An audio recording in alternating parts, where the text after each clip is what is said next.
Chittagong Kings এবং Fortune বরিশালের final ম্যাচের মধ্যে দিয়ে বিপিএল এর 11তম আসরের পর্দা নেমেছে এবং এবারে টুর্নামেন্টে চ্যাম্পিয়ন হয়েছে তামিম ইকবালের ফরচুন বরিশাল। অর্থাৎ তারা শিরোপাটা ধরে রেখেছে।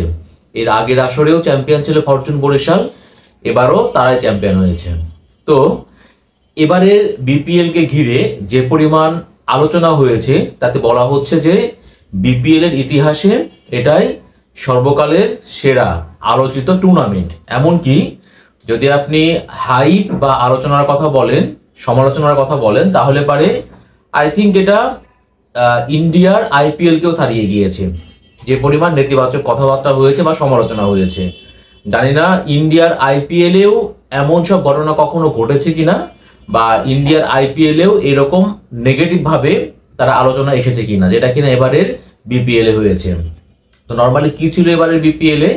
প্রথমত দেখেন, বিপিএল এ এর আগের যে 10টা আসর ছিল, কখনোই কিন্তু আপনি এরকমটা পাবেন না যে টিকিট না পেয়ে মিরপুর শেরেবাংলা স্টেডিয়ামের গেট ভাঙচুর করেছেন দর্শকরা। এবার কিন্তু সেটা আমরা দেখেছি। তো এরপরে আমরা কি দেখলাম? ফ্র্যাঞ্চাইজিদের কুকীর্তি দেখলাম বা কর্মকাণ্ড দেখলাম আর কি। তো ফ্র্যাঞ্চাইজিরা কি করছে দেখেন, যে এবারের বিপিএল এর সবচেয়ে আলোচিত দল হচ্ছে দুর্বার রাজশাহী। মূলত তাদের নামটা দুর্বার রাজশাহী হলে পারেও তাদের অ্যাক্টিভিটিস ছিল হচ্ছে, বা তাদের যে কার্যক্রম সেটা দেখে আপনি বলতে পারেন দুর্নাম রাজশাহী। হ্যাঁ, তো এই দলটার তারা খেলোয়াড়দের পারিশ্রমিক সংক্রান্ত ইস্যুতে এত বেশি আলোচনায় ছিল যে তারা হচ্ছে পৃথিবীর অন্যান্য ফ্র্যাঞ্চাইজি ভিত্তিক যে টি-20 টুর্নামেন্ট তাদেরকেও ছাড়িয়ে গেছে, এমনকি আইপিএল কেও। মানে আইপিএল এ কখনো আপনি শুনেন নাই বা শুনবেন না যে কোনো একটা ফ্র্যাঞ্চাইজি তাদের খেলোয়াড়দেরকে নির্ধারিত কোনো একটা পয়সাও না দিয়ে মাঠে নামিয়ে দিয়েছে। হ্যাঁ, তো দুর্বার রাজশাহী ফ্র্যাঞ্চাইজি এমনই কাজ করছে, লাস্টে বাধ্য হয়ে তার খেলোয়াড়রা আপনার অনুশীলন বয়কট করেছিল।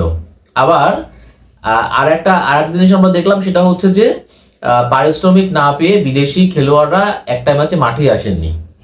সেই ম্যাচে শুধুমাত্র স্থানীয় খেলোয়াড়দের নিয়ে একাদশ সাজিয়ে দুর্বার রাজশাহী মাঠে নেমেছিল, যেটা কিনা বিপিএল এর বাইলজের সঙ্গে সাংঘর্ষিক। অর্থাৎ বিপিএল এর বাইলজে কিন্তু স্পষ্ট করে বলা আছে সর্বনিম্ন 2 জন এবং সর্বোচ্চ 4 জন বিদেশি খেলোয়াড়কে খেলাতে হবে। তো এর পাশাপাশি আবার দেখলাম কি, পিসিএন চিটাগাং কিংসও তারা চ্যাম্পিয়ন্স ট্রফির দলে থাকা পারভেজ হোসেন ইমনকে একটা পয়সাও না দিয়ে আর উল্টা বলেছে কি টাকা কি গাছে ধরে।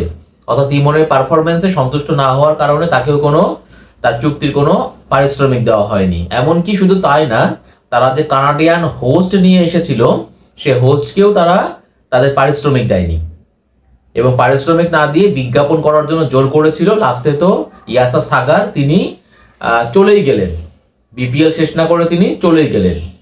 তো এরপর আবার আলোচনায় আসা হচ্ছে দুর্বার রাজশাহী। তারা এমনটাও ছিল যে তাদেরকে ম্যাচের দিন সকালবেলা হোটেল পরিবর্তন করতে হয়েছে, এবং বিদেশি যেসব খেলোয়াড় ছিলেন তারা পারিশ্রমিক না নিয়েই দেশে চলে গিয়েছেন, এবং দেশে চলে যাওয়ার আগে তাদের পারিশ্রমিক সংক্রান্ত ইস্যুতে তারা এতটাই তারা মন খারাপ করে গেছেন যে তারা আসলে পারিশ্রমিক পাবেন কিনা সেটাও তারা জানেন না।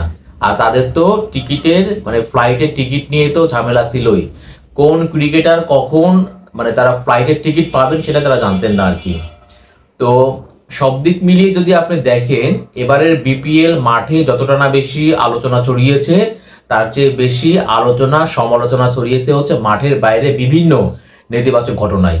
এখন বিপিএল কে বলা হয় বাংলাদেশের ফ্র্যাঞ্চাইজি ভিত্তিক টি-20 ক্রিকেটের সবচেয়ে বড় আসর, এবং এইটার সঙ্গে কিন্তু যেহেতু এখানে বিদেশি খেলোয়াড়রা অংশগ্রহণ করে থাকেন, সো এই টুর্নামেন্টের সঙ্গে বাংলাদেশের কিন্তু মান সম্মানও জড়িত।